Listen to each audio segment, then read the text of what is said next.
Hi everyone, good morning. ঘুম থেকে করে দেখি বাইরে প্রচণ্ড বৃষ্টি হচ্ছিলো, মানে রাত থেকেই অনেক বৃষ্টি হচ্ছিলো আর কারেন্টও ছিল না, তাই আমার ফোনে চার্জ ছিল না আর কোনো ভিডিওস নেওয়া হয়নি। পর থেকে বিকালে আমি করে নিয়েছিলাম এই ঝাল সুজি আমার আর মান্তুর জন্য। তারপরে সন্ধ্যেবেলাকে একটু পড়তে বসিয়েছিলাম, একদম পড়ছিল না, খুব দুষ্টুমি করছিল। তারপরে আমরা বেরিয়ে গেছিলাম একটা জায়গায় যাবো বলে।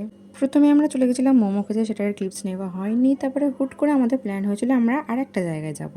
তারপর আমরা সবাই মিলে গল্প করতে করতে পৌঁছে গেছিলাম যেখানে আমাদের মেন যাওয়ার কথা ছিল। আর এইটা হচ্ছে সেই জায়গা। আমার এই লোকেশনটা সত্যি খুব ভালো লেগেছে। এই ক্যাফেটাও সত্যি খুব সুন্দর, খুব বিউটিফুল। তারপরে আমার জামাইবাবুরা ছিল, এটা আমার দিদি, আর এটা হচ্ছে আমার একটা দিদির ফ্রেন্ড। আমার আন্টি হয় কিন্তু আমি ফ্রেন্ডেরই মতন কথা বলি, খুব ভালোই আন্টিটা। আর এটা হচ্ছে আমার দিদির মেয়ে, আর এটা হচ্ছে আমার দিদির চায়ের মেয়ে। সন্ধ্যেবেলা এক কাপ চা খাবো না সেটা তো হয় না, তাই এক কাপ চা অর্ডার দিয়েছিলাম। সেটা খাওয়ার পরে আমাদের মেন কোর্স এসে গেছিলো শেজওয়ান হাক্কা নুডলস, অ্যান্ড আরেকটা ছিল সেটা পরে এসেছিলো। এরা খাবে বলছিল, এদেরকে দিয়ে দিয়েছিলাম, এরা খাচ্ছিলো। তারপরে আমাদের নেক্সট অর্ডার এসে গেছিলো গ্রেভি চাউমিন। খেতে খেতে বাড়ি আসতে অনেক লেট হয়ে গেছিলো। এসে আমরা আইপিএল দেখে ঘুমিয়ে পড়েছিলাম। That's it for today, thanks for watching.